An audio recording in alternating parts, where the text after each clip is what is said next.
mengapa Tuhan seperti sering sekali membawa umatnya melalui jalan yang tidak mudah? Let's dive deeper into the verse in verse.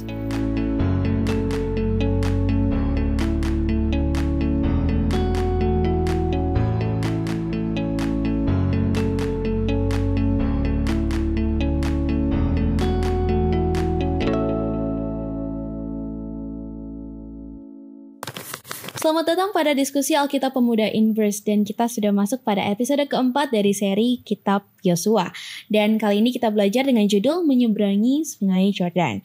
Untuk memperoleh pengalaman yang lebih mendalam, kami sangat mengharapkan Anda membaca, mempelajari buku panduan Inverse sebelum ataupun sesudah menonton video ini. Dan saya berdiskusi bersama dengan Sarah, Kalana, dan juga Pendeta Wilson. Shalom semuanya. Shalom. Oke, Pendeta Wilson boleh bukanya dalam doa. Baik, mari kita bersatu dalam doa. Ya Tuhan, Bapa kami dalam kerajaan surga, kami bersyukur Tuhan, masih ada waktu Kau boleh berikan kepada kami untuk boleh hadir berdiskusi bersama di program Inverse ini. Biarlah Roh Kudus boleh tercurah atas kami, memberikan hikmat kebijaksanaan yang kami butuhkan. Biar mengharapan kami dalam Yesus kami berdoa. Amin. Amin. Kita akan belajar dari Yosua pasalnya yang ketiga. Kami akan bacakan ayat 5-13 saja. Baik, Yosua 3, 5, 6, 7. Berkatalah Yosua kepada bangsa itu, kuduskanlah dirimu sebab besok Tuhan akan melakukan perbuatan yang ajaib di antara kamu. Dan kepada para imam itu Yosua berkata demikian, angkatlah tabut perjanjian dan menyeberanglah di depan bangsa itu. Maka mereka mengangkat tabut perjanjian dan berjalan di depan bangsa itu.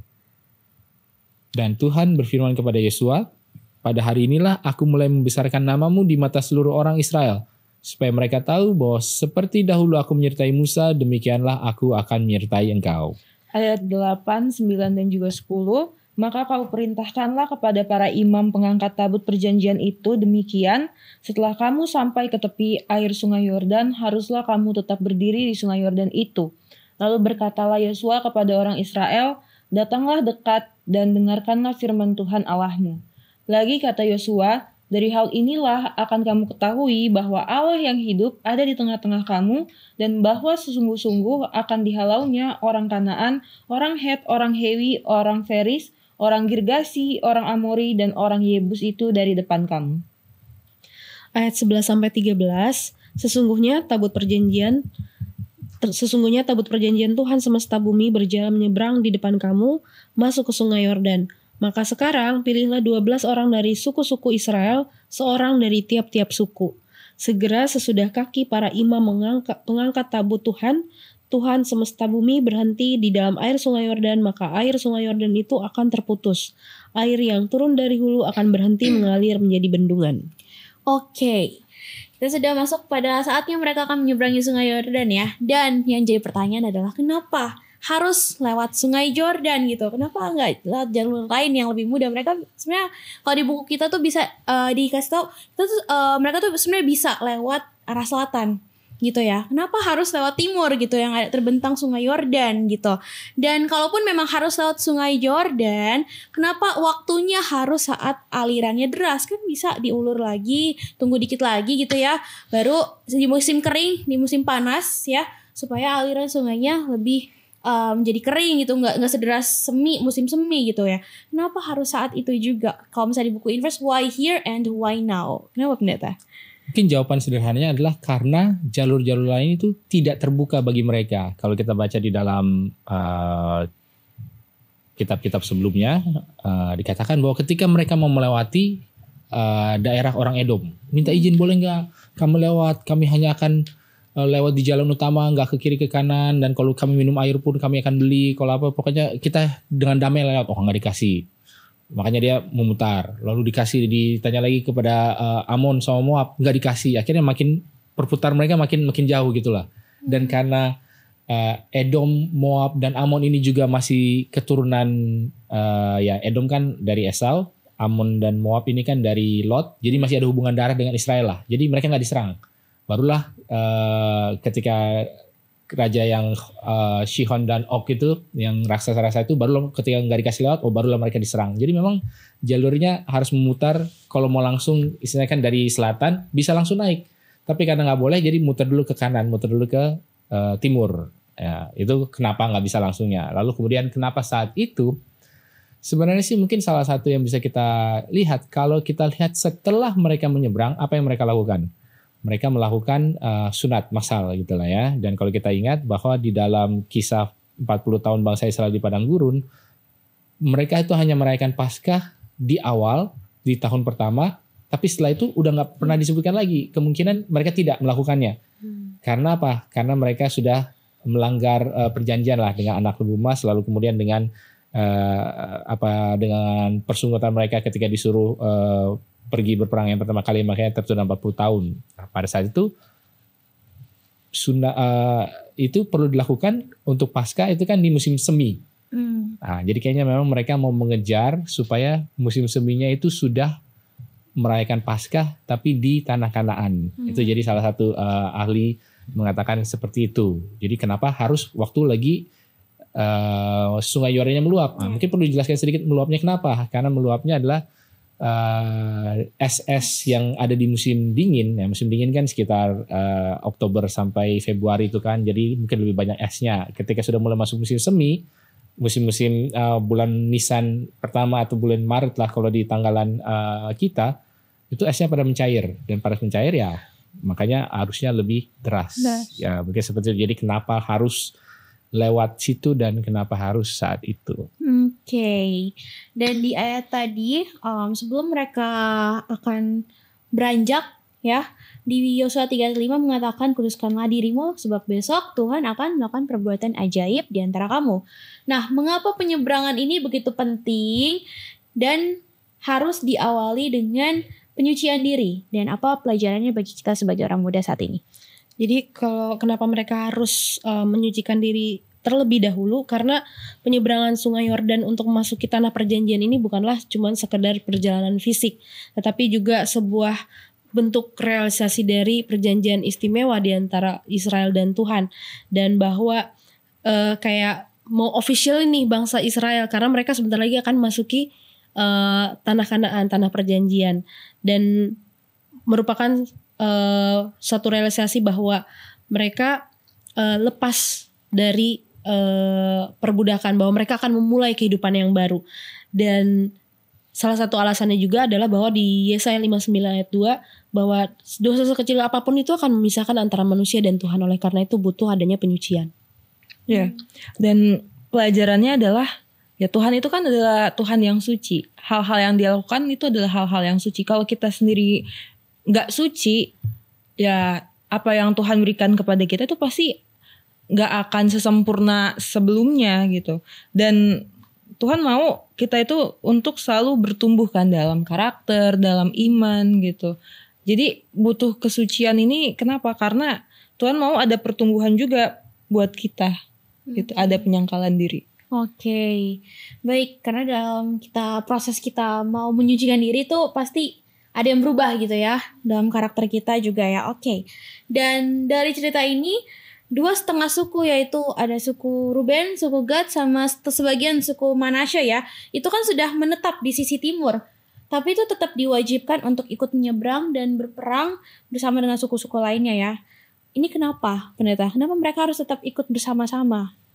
Iya, sebenarnya sih kan, jadi kan ketika mereka sampai kepada padang itu sebelum menyeberang kan, makanya datanglah ke 3 suku ini, bilang wah ini kami punya banyak ternak, kayaknya kami cocok di sini. Lalu kemudian sama Musa dibilang oke, boleh, nggak apa-apa, tapi kamu janji ketika kamu pun sudah diberikan tanah duluan, tapi tanggung jawab dan kewajibanmu untuk ikut berperang dengan saudara-saudaramu juga masih harus dilakukan. Jadi itu sebenarnya hanyalah pemenuhan janji ataupun kewajiban yang memang mereka sudah jalankan. Dan yang menyeberang itu bukan semuanya, hanya yang ikut perangnya aja. Jadi para wanita dan anak-anak ataupun yang gak ikut perangnya tinggal, tidak ikut pergi menyeberang dan berperang lah ya gitu. Jadi itu menunjukkan bahwa ada sebuah kesatuan, bahwa ya kalau kita bangsa Israel ini mau pergi melakukan tujuan bersama-sama, ya jangan ada yang karena udah enak duluan ya udahlah kami di sini aja lah, kalian lanjutkanlah perjalanan. Tidak seperti itu. Jadi itu hanya memberikan sebuah peneguhan, pemantapan bahwa mereka itu adalah satu bangsa yang besar walaupun terbagi di dalam suku-suku yang ada. Oke. Dan bagaimana kita bisa memahami bahwa Tuhan itu tidak selalu menuntun kita melalui jalan yang paling mudah dan waktu yang paling nyaman, seperti yang tadi sudah dijelaskan di awal ya. Tadi kan dibahas sama pendeta, kenapanya dari sisi mungkin strategi, lokasi dan lain-lain. Tapi kalau misalnya dari sisi kerohanian, kenapa ya Tuhan nggak selalu nuntun kita lewat jalan yang paling mudah dan waktu yang nyaman kayak bangsa Israel? Dan dalam kehidupan kita sebagai orang muda, apa sungai Jordan yang Tuhan panggil untuk kita seberangi mungkin? Oke, jadi kalau di dalam Yosua 4 ayat 24 dikatakan bahwa supaya itu intinya mujizat itu tidak dapat disangkal, karena memang kalau secara manusia itu nggak dapat diatasi gitu kan. Makanya kadang-kadang Tuhan membawa kita melalui mungkin jalan-jalan yang susah.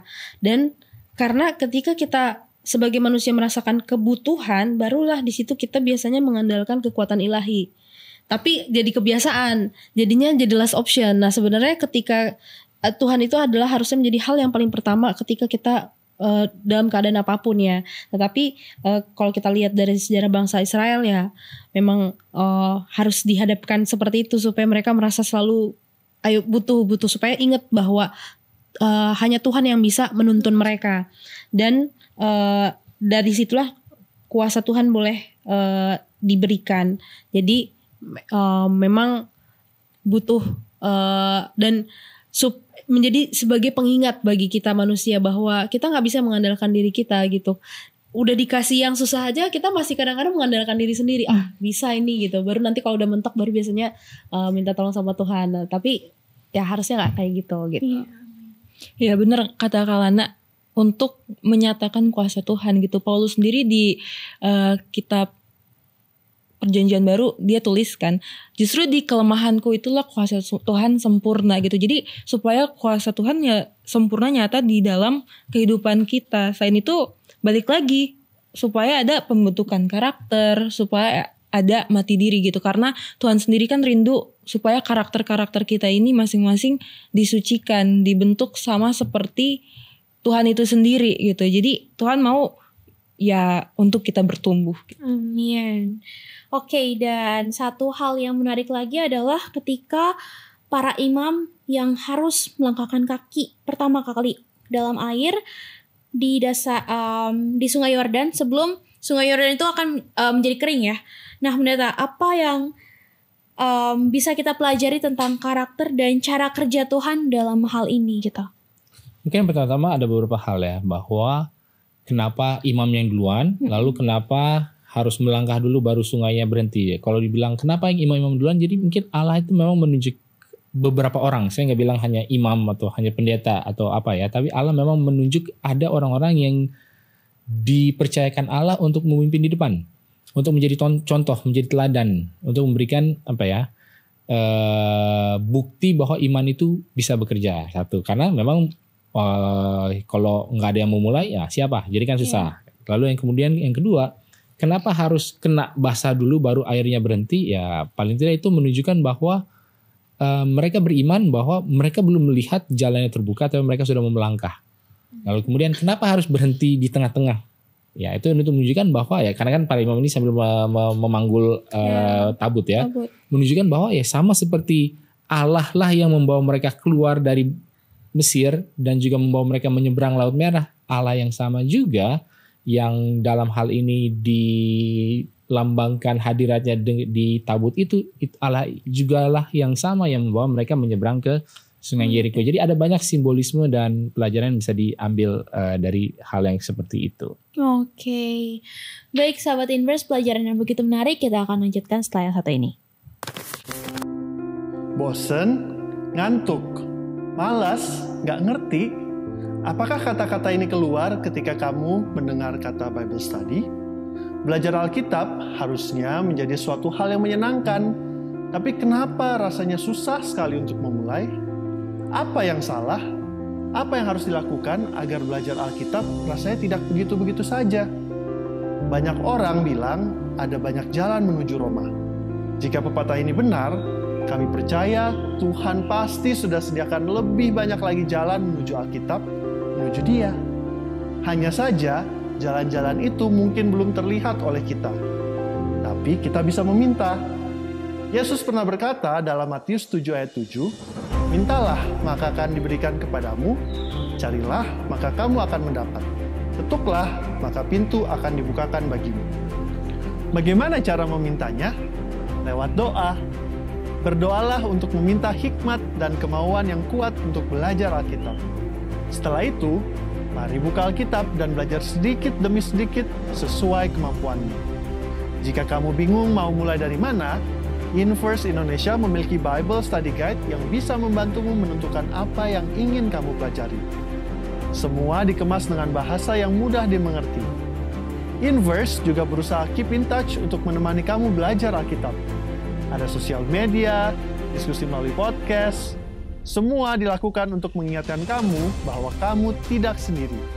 Bahwa kita sama-sama bertumbuh dalam Tuhan, kita belajar bersama-sama, kerja bersama-sama untuk Tuhan. Dan kalau suatu saat kamu kembali merasa jenuh atau buntu, selalu ingat, ada banyak jalan menuju Roma. Ada banyak cara untuk belajar Alkitab dengan menyenangkan, dan kami harap Inverse adalah salah satunya. Open your heart dan open your Bible. Let us dive deeper into the verse. Inverse.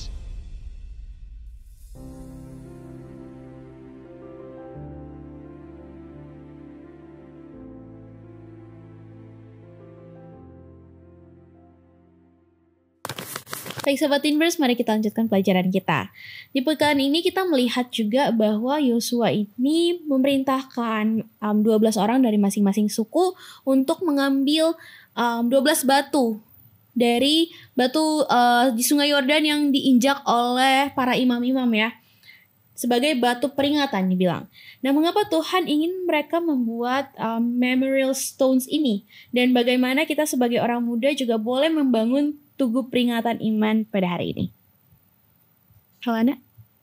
Oke, jadi tujuan utamanya kenapa membangun tugu-tugu ini adalah sebenarnya untuk memuliakan Allah, untuk mengingat kembali bagaimana penyertaan Tuhan terhadap bangsa Israel ini. Jadi bukan untuk kayak sebenarnya memuliakan bangsa ini, bagaimana bangsa ini begitu hebat bisa menyeberangi Sungai Yordan ini. Dan di dalam Yosua 4 ayat 6-7 intinya adalah bahwa agar mereka mengingat sejarah ketika mereka menyeberangi Sungai Yordan, karena sekali lagi karena bangsa Israel ini gampang lupa ya. Jadi sebagai pengingat, bukan cuman kalau kita lihat dari berbagai macam cara ya, Tuhan mengingatkan mereka dari upacara-upacara, dari janji-janji Tuhan, dan termasuk tugu-tugu ini dibangun untuk sebagai peringatan bagi mereka bagaimana Tuhan menyertai mereka dalam keadaan apapun, termasuk waktu mau menyeberangi Sungai Yordan ini. Oke. Jadi mungkin yang kita bisa lihat juga adalah bahwa di dalam bangsa Israel ritual sepanjang 1 tahun kalender itu kan ada 6-7 festival upacara. Dan 3 diantaranya itu mereka harus ziarah ke Yerusalem. Dan Allah menempatkan beberapa kejadian-kejadian yang ketika mereka ziarah mungkin akan mereka lewati lah. Mungkin kalau orang dari Yeriko mau naik ke Yerusalem kan, Yeriko kan di rendah, dataran rendah, mau naik ke puncak bukit di Yerusalem, mereka akan lewati batu ini terus bertanya. Ya kan, memang salah satu alasan adalah kalau anak-anakmu bertanya. Jadi bertanya pas kapan? Mungkin pas lewat, pas apa. Jadi supaya memang ada saat-saat kejadian-kejadian yang mungkin waktu lagi ziarah itu ataupun tempat-tempat lain di mana mereka jadi bertanya-tanya sebenarnya sejarah mereka itu seperti apa sih. Dan kadang-kadang kita sebagai orang-orang muda dan juga sebagai ini, apakah kita perlu membangun tugu-tugu? Ya enggak juga. Sebenarnya ada banyak hal-hal yang bisa kita peringati. Soal waktu lah yang paling gampang kan. Apakah pernikahan, baptisan, tunangan, ulang tahun. Ini kan sebenarnya adalah tanda di mana kita kembali di tempat yang sama. Mungkin bukan tempat lokasi tapi waktu yang sama. Sehingga kita bisa mengingat, oh apakah Tuhan sudah bersama-sama dengan saya? Nah, kalau di dalam kisah 12 tugu peringatan ini, jadi pas anak-anak yang nanya, apa sih ini kisahnya? Oh inilah waktu ketika kami pertama kali masuk ke tanah Kanaan, Allah mengadakan mujizat, menghentikan air Sungai Yordan, menceritakanlah kebesaran Allah. Jadi kita ingat yang baik-baik. Nah mungkin yang juga kita perlu setelah 3 ulangan ini, bagaimana dengan yang buruk-buruk? Contohnya, ketika istri Lot itu kan menjadi tiang garam. Nah, itu kan juga jadi peringatan. Apakah ada tiang garam sampai sekarang? Nggak ada tiang garamnya kan. Jadi memang kadang-kadang kita harus mengingat itu yang baik-baik aja. Tapi yang buruk-buruknya, kesalahan ataupun kegagalan-kegagalan itu janganlah selalu kita revisit terus. Nah, gitu kan. Sama seperti contoh satu lagi adalah Yakub ketika lari dari rumahnya pergi ke Laban, berhenti di Betel, mendirikan mezbah. Nah, ketika pulang ke rumahnya lagi setelah 20 tahun melewati tempat yang sama, dia lihat lagi mezbah dia. Dia melakukan rekomitmen lagi. Nah, jadi itulah sebenarnya tujuannya. Kita ingat yang baik supaya ketika kita lewati itu tempat lagi atau teringat lagi, kita mau rekomitmen hal yang baik. Makanya kalau kita ingat ada yang jahat terus kita bikin monumen terhadap kejadian jahat, kita lihat yang jahat terus bikin apa? Penyesalan kita mungkin maksudnya baik tapi mungkin agak lebih negatif gitu ya. Jadi mungkin kita sebagai orang muda buatlah tugu-tugu monumen-monumen baik itu dalam waktu, tempat ataupun foto ya. Mungkin kalau zaman sekarang kan foto taruh di kulkas atau taruh di HP ya biar supaya kita bisa selalu teringat. Kalau aku seringnya mungkin aku journal, Neta. Oke. Karena kayak if we write something about ternyata saya bisa loh ngelakuin melalui hal yang besar. Kamu udah mulai lupa kan akhir tahun kan, udah mulai meragukan. Tapi pas lihat lagi, ternyata bisa loh saya lewatin yang awal-awal tahun tuh ternyata ada. Jadi mungkin kita boleh foto, nulis, apa segala macam yang mungkin bisa inget terus lagi ya, biar nggak lupa ya. Kayak sering banget kita seperti bangsa Israel tuh lupa gitu ya. Dan kita ini juga sebagai generasi yang dianggap susah move on katanya. Generasi yang susah move on dalam hal-hal tertentu, tetapi punya kecenderungan lupa akan sejarah. Tadi ternyata juga ada singgung tentang sejarah. Nah, misalnya sejarah Indonesia atau mungkin sejarah gereja kita. Nah, apa bahayanya kalau komunitas atau gereja itu mulai lupa akan sejarahnya? Apa yang biasanya hilang ketika ingatan tentang sejarah rohani itu mulai pudar? Ya, sejarah rohani itu kan bisa diartikan mungkin kalau secara pribadi ya baptisan gitu, atau mungkin kapan pertama kali kita ikut Bible study, ikut pelayanan dan lain-lainnya. Nah, kalau ini dilupakan, apa sih yang hilang? Kalau menurut saya itu jati diri kita sebagai orang Kristen gitu. Karena ini kan pasti diisi dengan tuntunan-tuntunan Tuhan kan dalam hidup kita. Kalau itu hilang ya kita sebagai orang Kristen yang katanya pengikut Kristus, tapi lupain itu ya jati diri kita nggak ada. Nah, kalau jati diri kita hilang, akan merembet ke iman kita, pengharapan kita kepada Yesus, dan kita bisa hasilnya itu adalah kita bisa dilemahkan. Jadi dalam mungkin trials yang kita hadapi kita bisa jatuh karena kita lupa sama penyertaan Tuhan, dan ini juga bisa bikin gereja itu akhirnya nggak relevan buat orang-orang, apalagi anak muda. Kenapa? Karena alasan kita untuk menyembah Tuhan aja nggak ada gitu. Kalau kita udah lupain ini, jadi bahaya banget sih pasti. Oke, kalau kita mengingat kembali waktu bangsa Israel selama 400 tahun di Mesir, nah mereka udah mulai melupakan jati diri mereka ya kan. Nah sehingga kalau kita lihat bahkan mereka udah lama tidak berbakti kepada Tuhan karena mulai melupakan bagaimana mereka menyembah Tuhan dan lain sebagainya. Jadi memang cukup berbahaya kalau misalnya kita sebagai baik komunitas, secara gereja ataupun secara bangsa, kita melupakan sejarah-sejarah bagaimana gereja, bangsa atau melupakan sejarah kita masing-masing ya. Karena disitulah tadi udah disebutkan juga sama Sarah, hilangnya identitas kita. Terus kita melihat bagaimana bangsa Israel lupa bahwa mereka adalah bangsa pilihan. Tapi mereka malah menikmati hidup mereka sebagai budak. Mereka udah seneng.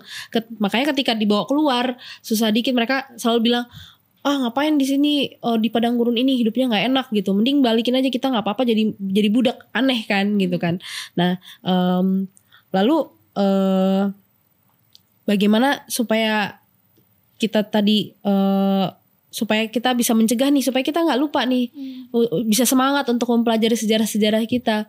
Mungkin salah satunya tadi udah sempat disebutkan juga sama Alicia, journaling. Jadi sama Pastor Wilson juga kita mengumpulkan foto atau sesuatu yang baik-baik, Karena itu emang perlu supaya juga bisa memitigasi kita melakukan pengulangan kesalahan yang sudah dilakukan sebelum-sebelumnya. Makanya ini Alkitab Tuhan tuliskan ya kan, dari bisa Tuhan jaga dari generasi ke generasi supaya apa? Ini penting banget untuk kita pelajari sejarahnya, walaupun mungkin permasalahannya tidak sama persis, tetapi setidaknya ada satu pelajaran yang bisa kita ambil untuk menjadi bekal kita menghadapi masalah-masalah ke depannya. Amin. Pakai inverse juga bisa ya jurnalis, sahabat harus ya. Oke. Dan tadi kita juga membahas bahwa ada 2,5 suku yang ikut menyerang membantu saudara-saudaranya ya. Bagaimana kita sebagai orang muda ini boleh mendukung misi gereja bersama dengan orang-orang percaya. Meanwhile kita mungkin ada di zona nyaman. Seperti mereka kan sebenarnya udah nyaman banget gitu kan. Buat apa lagi? Sebenarnya nggak penting gitu, nggak perlu saya memperjuangkan hal itu karena itu saya udah punya tujuan, saya udah punya rumah, saya udah berkebun, udah punya ternak, udah settle ya kan, udah enak gitu kan.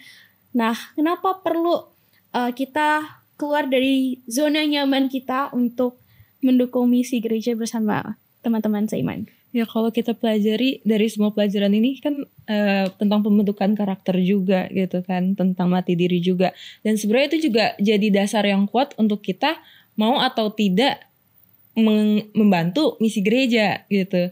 Dan yang mau aku share juga, sebenarnya membantu misi gereja itu kan bukan cuma kita mungkin pergi harus pelayanan, harus menginjil atau lainnya gitu. Tapi dimanapun itu sebenarnya kita harus hidup, kita mencerminkan kasih Tuhan, kita membagikan firman Tuhan, membagikan apa yang kita miliki gitu. Dan ketika kita harus keluar dari zona nyaman itu, sebenarnya kalau misalnya kita sudah dibentuk karakternya, itu tuh gak akan jadi masalah gitu. Apalagi permasalahan sekarang tuh sebagai anak muda, sebenarnya waktu ya. Kita kalau misalnya pelayanan, bantu misi gereja, nanti punya waktu gak buat diri kita sendiri. Tapi kalau kita udah mati diri, kita udah mau untuk dituntun sama Tuhan, pasti Tuhan sendiri yang atur. Pasti ada waktunya untuk kita beristirahat, waktunya kita untuk melayani gitu. Jadi kalau dari kami ada kisah satu anak muda gitu kan ya. Waktu itu udah kebetulan lagi gak ada kerjaan kan. Wah, aktif pelayanan gitu kan. Ikut ini, bagus tadi sini sana gitu kan. Terus pas kita ngobrol, doain pendeta supaya saya dapat kerjaan. Ya puji Tuhan, gak berapa lama dia dapat kerjaan kan. Tapi terus pas kali berikutnya kita ketemu, saya peringatkan, tapi tetap aktif ya dalam pelayanan ya. Kalau nanti alasannya nggak ada waktu, nanti Tuhan akan bikin kamu lebih punya banyak waktu lagi. Ya, maksudnya kerjanya diambil lagi gitu ya. Jadi kadang-kadang kalau zona nyaman ini kita juga harus berhati-hati kan. Sama seperti kedua setengah bangsa ini kan, mereka sudah mendapatkan sesuatu, tapi sebenarnya kan tetap ada kewajiban mereka untuk berlanjut. Sama juga seperti kita anak-anak muda zaman sekarang. Mungkin kalau saya sudah punya mobil, sudah punya rumah, bayar cicilan mobil, cicilan rumah, habis itu nabung untuk kawin, udahlah itu habis sumber daya waktu kita habis di sana kan untuk zona nyaman kita. Tapi lupa bahwa ada kewajiban-kewajiban yang perlu kita lakukan juga sebagai anak Tuhan. Nah, kalau itu kita tidak lakukan, ya nggak apa-apa. Tuhan lah yang akan mengeluarkan dari zona nyamannya. Nanti tunangannya batal atau kita nggak tahu ya segala macam. Jadi itu maksudnya bukannya kita menginginkan supaya hal-hal buruk terjadi, tetapi Tuhan itu juga menguji orang-orang sebagai orang muda, bisa nggak kita dipercaya. Jadi yang Allah berikan, misalkan harta gitu kan, pendapatan, kita nggak tahu lah 10 juta, 20 juta. Apakah artinya 20 juta ini buat saya? Enggak juga dong. Ya kan selama ini kamu hidup dengan 10 juta. Terus beliau dapat naik gaji di 20 juta. Berarti 10 juta tambahan saya bisa jalan-jalan. Enggak dong. Bagaimana kamu menggunakan tambahannya ini untuk pelayanan, untuk pekerjaan Tuhan. Sebenarnya itu yang mau dilihat. Sehingga baik di dalam zona nyaman ataupun tidak, kita harus tahu ada misi yang perlu kita jalankan bersama-sama. Amin. Suatu pelajaran yang menarik yang kita boleh lihat sepanjang pekan ini. Kita sudah tiba pada penghujung diskusi. Masing-masing panelis boleh memberikan satu closing statement. Mungkin kalau dari saya yang pertama adalah bahwa di dalam proses penyeberangan bangsa Israel menyeberangi sungai Yordan ini ada beberapa hal yang ingin dicapai. Satu, bahwa ingin menunjukkan bahwa Allah yang samalah yang membawa bangsa Israel keluar dari Mesir, yang juga sementara sedang menuntun mereka. Satu. Kedua, bahwa Yosua pun juga ditunjukkan bahwa dia adalah seperti Musa kedua, sehingga bangsa Israel pun juga harus mengikuti arahan daripada Yosua. Dan yang ketiga adalah ini menjadi sebuah refreshment juga, karena yang mengalami mujizat-mujizat di awal itu kan generasi yang sudah binasa di padang gurun kan. Nah, generasi yang baru ini walaupun bukan dalam cara yang heboh ataupun yang luar biasa sama seperti di generasi yang pertama, juga punya awal untuk saya percaya Allah. Sehingga mujizat-mujizat ke depan, soal tembok Yeriko runtuh lah, apa segala ke depannya itu juga bisa terjadi karena mereka ada sebuah fondasi yang juga dibangun pada saat itu. Kalau dari aku yang mau aku highlight di pelajaran kita ini, karena saat ini kita juga sama seperti bangsa Israel sedang akan menyeberangi sungai Yordan, di mana kita butuh penyucian. Jadi dari pelajaran ini aku diingatkan kembali untuk setiap hari berusaha untuk menyucikan diri kita masing-masing melalui hati, pikiran, dan bahkan gaya hidup kita. Ya. Kalau dari saya sendiri, ya tadi udah singgung berkali-kali juga tentang pembentukan karakter. Jadi sepertinya memang harus banyak belajar gitu untuk saya secara pribadi, dan pastinya masing-masing kita diingatkan lagi untuk terus belajar dan terus mengingat apa yang sudah Tuhan lakukan kepada kita, itu supaya kita juga mau dibentuk, dan selain itu supaya kita tetap di jalan yang Tuhan mau. Amin. Baik, Sarah boleh tutup dalam doa. Kita berdoa. Bapa dalam surga, terima kasih Tuhan atas pelajaran yang boleh kami pelajari. Biarlah kiranya Tuhan kami boleh belajar dari bangsa Israel, dan biarlah kiranya Tuhan dalam apapun yang kami lakukan dalam kehidupan kami boleh senantiasa mengingat Engkau, dan kami boleh senantiasa rindu untuk dibentuk, dan biarlah kiranya kami boleh menyerahkan diri kami untuk Engkau tuntun setiap harinya Tuhan. Terima kasih Bapa, biarlah kiranya pelajaran yang kami pelajari dapat menjadi berkat bagi masing-masing kami, dan juga dapat kami bagikan kepada teman-teman kami, menjadi berkat bagi mereka untuk kepujian dan juga kemuliaan bagi nama-Mu. Terima kasih Bapa, dalam nama Yesus kami berdoa, amin. Amin. Terima kasih untuk seluruh panelis, terima kasih untuk seluruh sahabat Inverse yang telah bergabung bersama kami pada episode 4 kali ini. Semoga pelajaran pekan ini boleh mengingatkan kita bahwa Tuhan sering mengizinkan kita menghadapi keadaan yang sulit agar kuasanya dapat dinyatakan sepenuhnya. Sampai jumpa pada episode berikutnya. Tuhan Yesus memberkati. And remember to always dive deeper into the verse. In verse.